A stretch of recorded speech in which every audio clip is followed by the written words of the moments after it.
వినాయక చవితి ఆ రోజంతా కూడా మైకులు గోల దేవునికి పూజలు చేసి ఆ టైం అనమాట.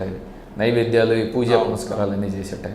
సో ఇవన్నీ చూస్తే ఆ సిచ్యువేషన్ అంతా చూస్తే ఖచ్చితంగా బాగా రక్కీ చేసినటువంటి మనుషులు చేశారు.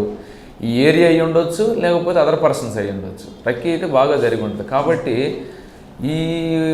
ఈ మర్డర్ జరగకపోయే ముందు ఒక 1 month ప్యూర్లీ ఒక 1 month ముందు అసలు ఎవరెవరు ఉన్నారు ఆ ఏరియాలో, ఎవరన్నా రెంటెడ్ వచ్చి వికెట్ చేసి వెళ్ళిన వాళ్ళు కానీ, ఆఫ్టర్ మర్డర్ వెళ్ళిపోయిన వాళ్ళు కానీ, ఈ బిఫోర్ మర్డర్ వెళ్ళిపోయిన వాళ్ళు కానీ, ఈ లిస్ట్ అంతా కలెక్ట్ చేయమని చెప్పడం జరిగింది. అందులో భాగంగానే మనం చేసుకుంటూ వచ్చాం. కానీ చేసుకుంటూ వచ్చాం కానీ ఎవరైతే ఈ అక్యూజ్డ్ శివకోటి ఉన్నాడో అతన్ని ఆల్రెడీ అతని మీద సస్పెక్ట్ షీట్ ఉంది. కానీ మన ఏరియాలో ఉంటున్న విషయం ఎవరు గమనించలేకపోయారు. ఆ మర్డర్ జరిగినటువంటి ప్లేస్కి ఒక 150 meters ఉంటుంది వాళ్ళ ఇల్లు. ఆ మర్డర్ జరిగిన ఇంటికి వాళ్ళ ఇంటికి. సో అతను చేశాడనేది అప్పుడు ఉన్నటువంటి వాళ్ళు ఎవరు ఐడెంటిఫై చేయలేకపోయారు. మేము కూడా అతను నేటివ్ ఆఫ్ కాదు, అది సెకండ్ వైఫ్ ఉంటుంది. ఇతను ఆడ ఉంటున్న విషయం కూడా తెలియదు.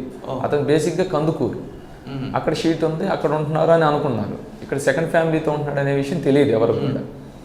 సో ఈ పరిస్థితుల్లో మనకి టంగుటూరు డబుల్ మర్డర్ జరిగింది. మన సింగరాయకొండ టంగుటూరు పోలీస్ స్టేషన్ లిమిట్స్లో డబుల్ మర్డర్ జరిగింది. అందులో నేను కూడా one of the team member. మా డిఎస్పీ గారు ఇన్వెస్టిగేషన్ ఆఫీసర్. దాంట్లో మినిట్ టు మినిట్ మేడం గారు పర్యవేక్షణ ఇన్స్ట్రక్షన్స్ ఇవ్వటం జరుగుతూ ఉంది.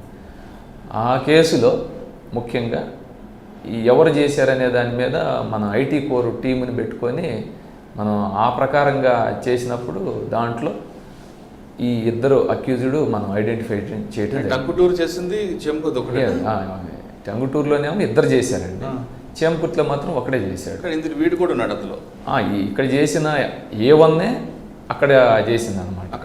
అక్కడే ఇక్కడ చేసిన A1 అక్కడ అక్యూజ్డ్ హోల్ అండ్ సోల్ మొత్తం అతనే చేశాడు. అప్పుడు ఇక్కడ మనకు టంగుటూరు దీంట్లో దొరికాడు. టంగుటూరు కేసులో దొరికినప్పుడు వాళ్ళకి తెలిసిపోయింది, పోలీసులకి అర్థమైపోయింది మనం చేసేసాం అనేది వాళ్ళకి తెలిసిపోయింది. తెలిసినప్పుడు ఇంకా మన దగ్గర ఉన్నటువంటి క్లూస్ ప్రకారం అడుగుతున్నప్పుడు వాడు చేసింది అని చెప్పేశాడు. మనకి ఇక్కడ డబుల్ మర్డర్ చేసింది చెప్పాడు. దానికి ముందు కూడా 2 offenses చేశాడండి.